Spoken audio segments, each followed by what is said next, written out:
you acted it out. I did at that juncture. And Yes. that was first place. I did. I won a blue ribbon, first place for that piece. Nice.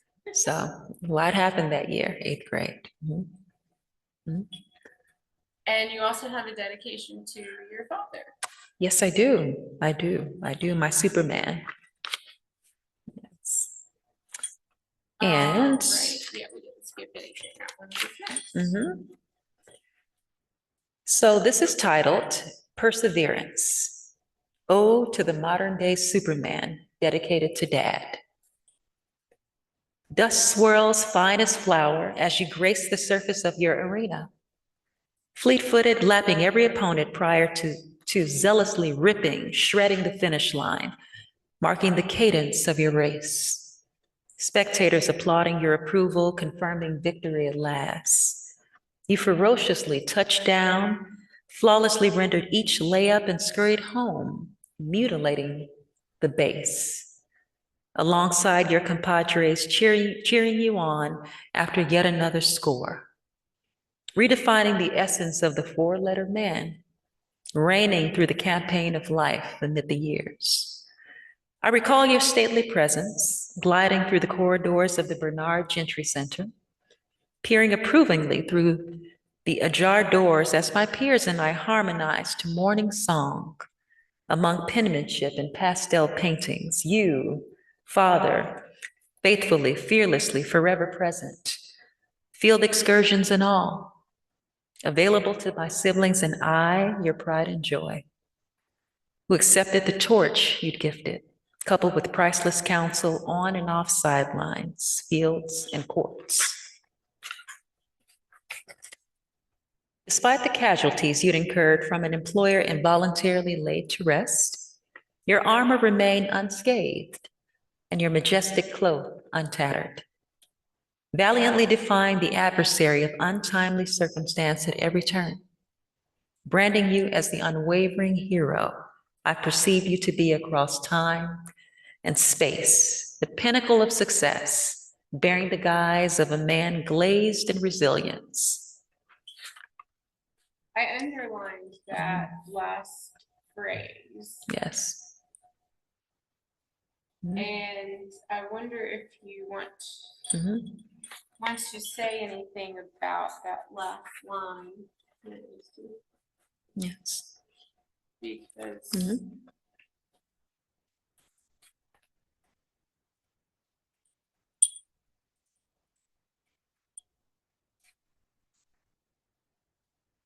bearing the guise of a man glazed in resilience. Yes. Yes. The pinnacle of success bearing the guise of a man glazed in resilience. Yes. So that's just my way of, my embellished way of illustrating him as, being that, to present day, to date, that hero.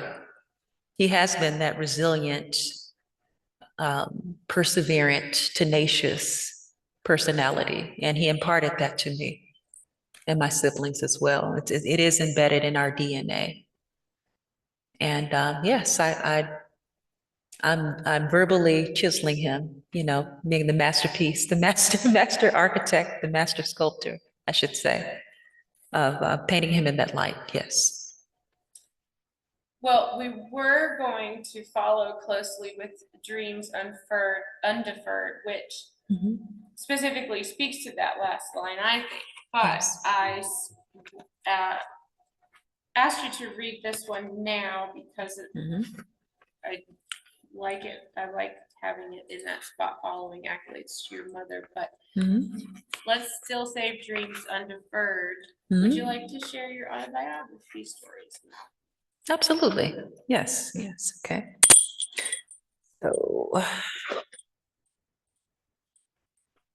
So I'll begin with, and this is from the collaborative work And Still I Rise, basically spearheaded by Bridget Jurasuba.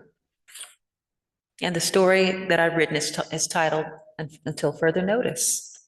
Until further notice. The temperature blazed amid the city, prompting Floridian natives to plunge into the watery, deep oceanic expanse. The haze and shade became progressively pronounced as the background deepened to highlight the iridescent metal voguing in the whistling heights. Meanwhile, I whisked through the opaque French doors embossed with dusky pink script, shed my Enzo Angelini stilettos, and slithered into lotus pose. Jenna's mindful declaration permeated the conscience of fellow members of the yoga session, inclusive of me. Hence, I vividly recall her eloquently executed lesson on the topic of inevitable impermanence, which I readily embraced. Upon skimming my retrospective and customized book of life, I've ingested and digested the core concept of impermanence, as I've incessantly spoken upon with grace and due comfort. So rather than campaigning against impermanence or change, I succumb and extract its benevolence and instructions nevertheless. Just as humans and water physically undergo their respective metamorphoses, so does the intangible. Personally, I can attest to this via my three great ones. None other than my utmost stellar romantic relationships bestowed in the wake of my young adulthood. Each pairing conclusively yielded a watercolor storybook romance, to say the least. Every love-drenched letter, verbal tango, and rendezvous between state lines apparently crystallized each of the aforementioned long-distance relationships until impermanence surfaced. This time, it bore the guise of deceit, betrayal, and loneliness, which compromised the foundation of each union.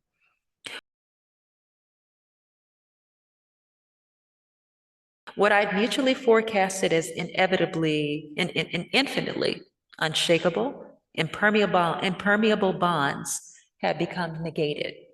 Not merely once, not twice, but thrice. Yet I prevailed despite my heartache and devastation.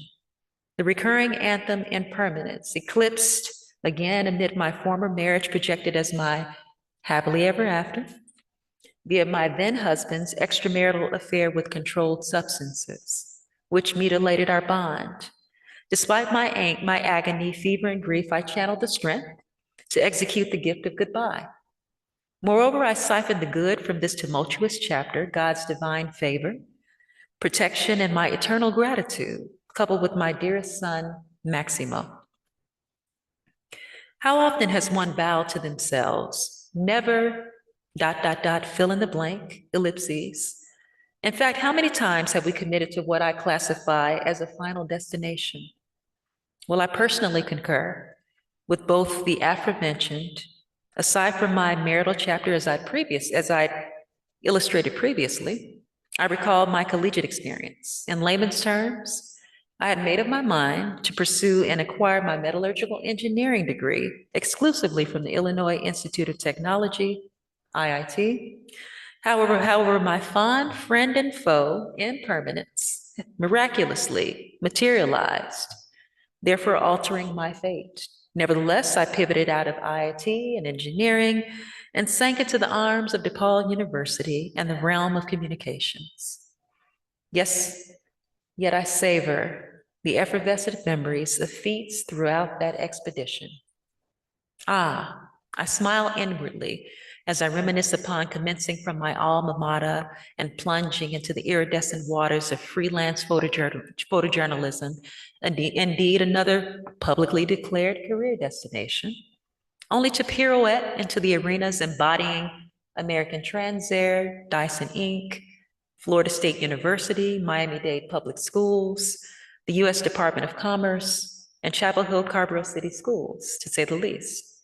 Yes, the cosmic storm of impermanence appeared in my career sector, prompting me to defy thyself once again.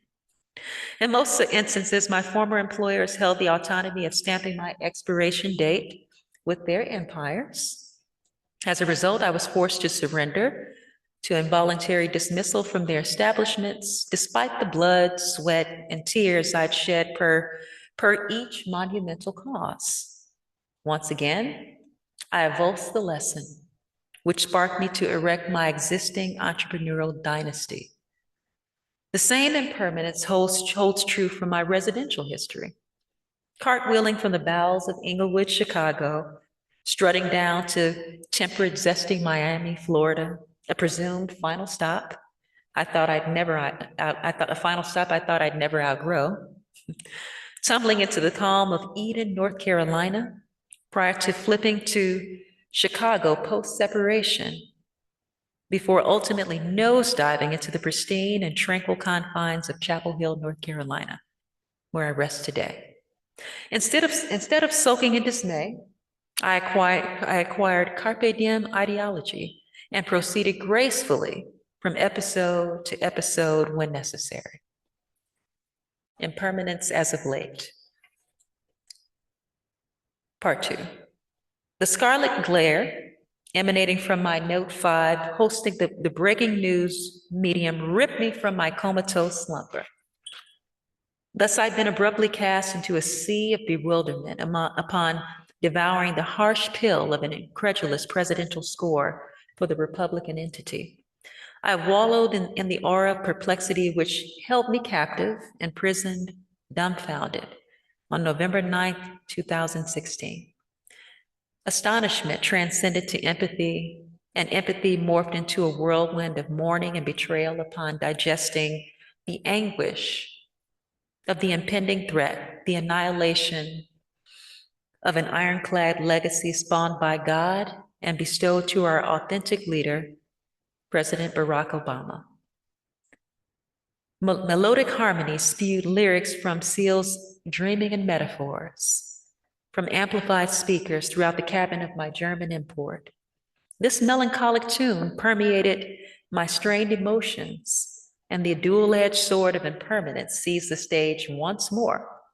In this context, impermanence functioned as a vehicle of collective hatred, sexism, misogyny, and racism, to name a few, the former atmosphere of cohesiveness, ushered forth by racial America's pride and joy. President and Commander-in-Chief Barack Obama had become abruptly shattered. Unity had been rebuked by his abominable fear-mongering successor. Gloom, doom, darkness, and defeat now circumvented the climate spanning American parameters in lieu of presidential feats, which reigned over an 8-year interval. Dwindling hope took precedence, therefore strangling the soldered and welded spirit of the USA. Impermanence rendered the evidence of the unconventional physician, President Obama, who martyred to acupuncture the supple skin of a country afflicted with the ill demon of greed. I sobbed uncontrollably upon realizing he toiled tirelessly to spare a land entrenched with lust for dismal power of its sins. Political unrest dominated the land, oozing proverbial milk and honey. So now what has transpired? Here lies the aftermath. A revitalized economy limps while stock plummets to incredulous lows. Melanated people have become doused in paranoia upon the prospect of deportation. The LGBT community, adjacent to women nationwide, stand mortified while gazing at the wall of uncertainty in its naked eyes. Stability has become upset by an astronomical state of flux. A plethora of relationships, including marital unions, have weathered the torrential storm induced by this adversity, the 2016 presidential election. After all, adversity is the abrasive indicator, which evokes and or challenges impermanence itself. In some instances, relationships have become reinforced, whereas utmost sound unions lie at the threshold of cessation, failure, and unfortunately divorce. Such has become the latest reality by virtue of the turbulent waters caused by political discord. Families, friends, husbands, wives, households, and business relationships severed and or divided. Given the state of affairs, many ask, so how shall we proceed? Some question whether to hold or fold, feast or endure famine, fight or to flee international soil. My response is to resume and adopt a synchronized carpe diem perspective, my habitual mode of operation. In my humble opinion, this is not an apocalypse, yet another scenario in which we must emerge from the ashes, remain steadfast in faith, discard fear, and simply move with the cheese per se, yet continue to rise. I dare to venture boldly into this night, seize the comet by the tail, and resume converting tainted lemons, impermanence, into gourmet lemonade. This is the universal secret to success, in which I implore to all.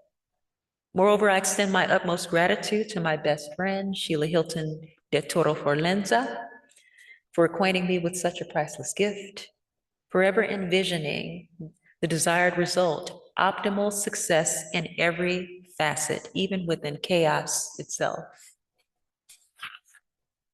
Life genuinely is a storm in which we bask in sunshine at some intervals and are shattered upon the rocks during others. However, we withhold the power to decide how to respond in the face of the storms of adversity, which are inevitable to us all. Rather than retreating, face the storm head on because rewards rest beyond its calm. My life experiences, coupled with my ex-husband's recent and tragic demise, has emboldened me to trade mediocrity for opulence and frugality for quality.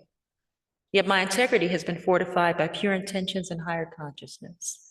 The educational trials Maximo had been stricken with and tried and true schools were entrusted will be resolved by virtue of my spawned epiphany, selfless resolution, incessant travel, and a homeschooling endeavor.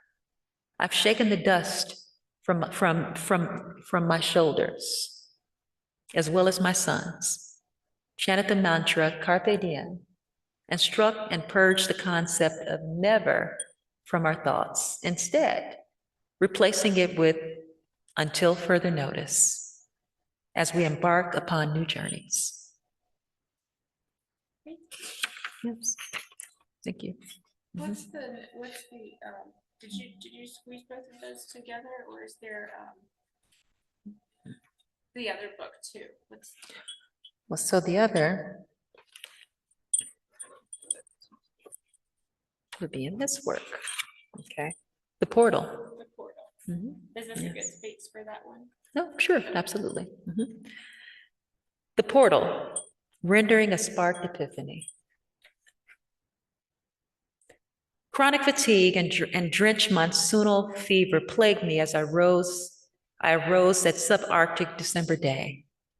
It was just shy of 2 years ago and labored as an utmost disheartening cornerstone of my fortified memory. Nevertheless, I oozed out of my majestic quarters and into an abruptly invigorating shower prior to transporting my beloved son, Maximo, off to primary academia.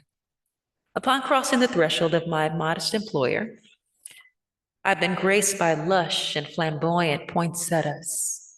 Moreover, the tantalizing aroma of gingerbread, coupled with enchanting Christmas hymns, permeated the luminous corridor. Boisterous chatter and guttural laughter emanated betwixt and between colleagues exchanging holiday gifts. Yet I soon discovered that the division of the establishment had been excluded from my division of the establishment, had been excluded from the holiday festivities, despite our figurative blood, sweat, and tears, namely mine, in exchange for my painstaking contributions. My pulse hastened, now proportionate to the discomfort in my upper extremities, and I gasped for air amidst my struggle against stress-induced respiratory affliction. The overwhelming aura of void appreciation consumed me. Meanwhile, I unexpectedly received the disenchanting headline that Maximo had been habitually tormented between school and his evening destination. Hence, the bow had broken and the cake had become instantly frosted, per se. Needless to say, I'd harnessed the audacity to nosedive into my active carpe diem persona and bade my employer farewell. My unprecedented healthy leap of faith has suddenly been activated. Therefore, my first heaping dose of selflessness in this budding new chapter had now been scripted.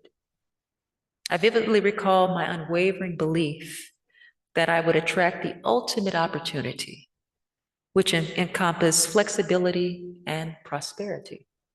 Therefore, the platinum endeavor would afford me the priceless option of single-handedly retrieving my son from school while yielding ample revenue. The abominable thought of further subjecting my son to after-school bullying alongside serving a complacent and unappreciative employer served as the catalyst for acquiring my customized undertaking within a mere 30-day span. Then, lo and behold, by the grace of God, the Creator, my abundant aspiration had been achieved. In hindsight, I acknowledge that vast and varied members of my circle had deemed me disillusioned. However, my sound intentions, congruent to my vibrant vision, and devotion to my higher power, enabled a sweet and savory manifestation. In layman's terms, I made the decision to jump. Yes, to jump, in light of the purest rationale, my son and myself, in that precise order. I segued from one contract assignment to another, successfully completing each project, swinging from project vine to project vine like a female Tarzan. In the midst of my plethora of feats, I'd landed into an exclusive women's challenge, spearheaded by my esteemed friend and spiritual sister, Bridget Burns Shirasuba. You know who you are. What commenced as a fitness challenge had morphed into a humanitarian one. In summary, Bridget employed the members to sow seeds and deeds over an agreed interval. Given the season, I'd adopted to challenging myself to rendering a deed a day until Mother's Day, and literally branded it as such. Although opportunity and capital had abundantly surfaced, I hadn't struck oil, not at all. However, I committed to another decision, to plunge yet again, sowing a variety of tangible and intangible seeds and deeds, including Wounded Warrior projects, donations, Harris Teeter Hero surveys, a post office food drive, and aiding fellow single mothers, to name a few.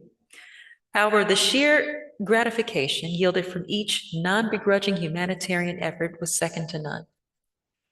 Unbeknownst to me, I'd opened a portal to an ocean of unanticipated reward and growth. My entire life and lifestyle had graduated overnight. This stemmed from replacing a dated domestic jalopy with a pristine import and beyond. The overall portrait had been unveiled, confirming the notion that all of my earnest energy, lion-hearted efforts, and unfaltering gratitude dipped in benevolence had not been in vain. Therefore, a newfound epiphany had been birthed into fruition. One of the keys to the universe is found via rendering engulfed in gratitude. Rendering engulfed in gratitude. Aha. This is the rationale behind the cascading waterfall of blessings and redemption flowing into my life since that turning point. This has continued in excess of 2 consecutive years. Hence, my personalized formula and/or recipe for abundant blessings and fulfillment is as follows.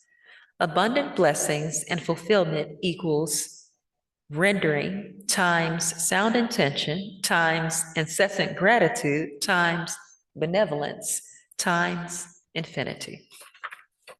Yet upon expending infinite time and resource, I've deduced that it's critical to grant myself permission to recharge and regroup in lieu of endless authentic giving. Thus, habitual recalibration, reconfiguration, and celebration rests at my disposal. Indeed, at my very fingertips. bearing the guise of well-warranted modest and opulent treasures in which I silently indulged. Then, and especially now, redemption magnified. You have it. And Mhm. now recalibrating the scale. Recalibrating the scales. Okay.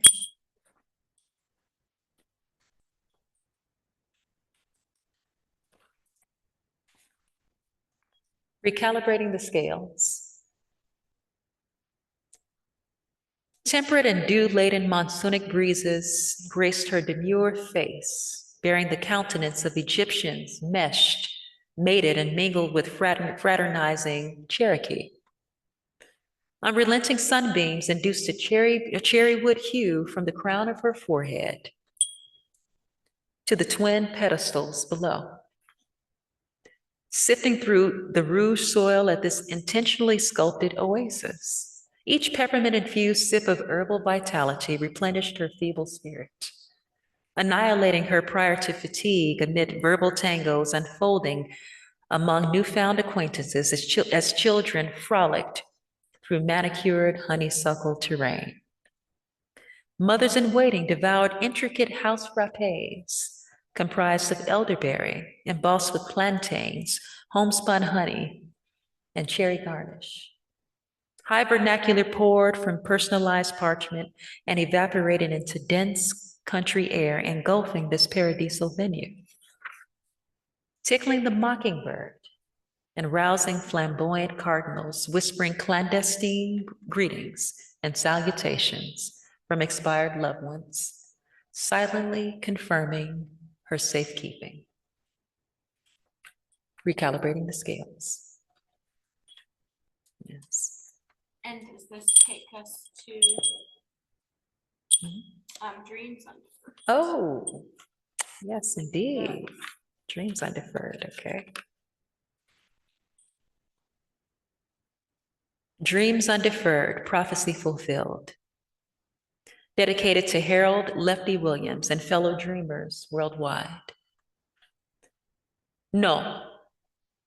9. Niet. Ne. Non. Are but a few ways they plagued me with the decline. Yet I siphoned the remnants of my battered and weathered spirit, compounded by the insult, amplified with the injury spawned by old man winter, inducing the ill harmonic song of a snarling Arctic wind pummeling my ears, devouring my naked hands, just desperately seeking, searching, yearning for the summer solstice to thaw and melt my frigid disposition. My effervescent fervor, energy waning, I harnessed the nerve to genuflect, casting an upward gaze, devotedly paying homage to Father. Father hovering above, within, and below, despite the painstaking shrills of the faithless, uttering the mantra of my projected defeat, yielded by the campaign fostered by the audacity to dream. However, I re-entered the arena, disrobing, discarding the tattered cloak, saturated, drenched, stained with the saline tears shed by virtue of ritually petitioning for welcome redemption. Suddenly, the sun fiercely pierces billowing clouds, illuminating, igniting my faltering hope, annihilating, consuming, taking precedence over the stench of failure, evoking the score. Welcome redemption at last. There we are. Well, that was our reading schedule. Yes.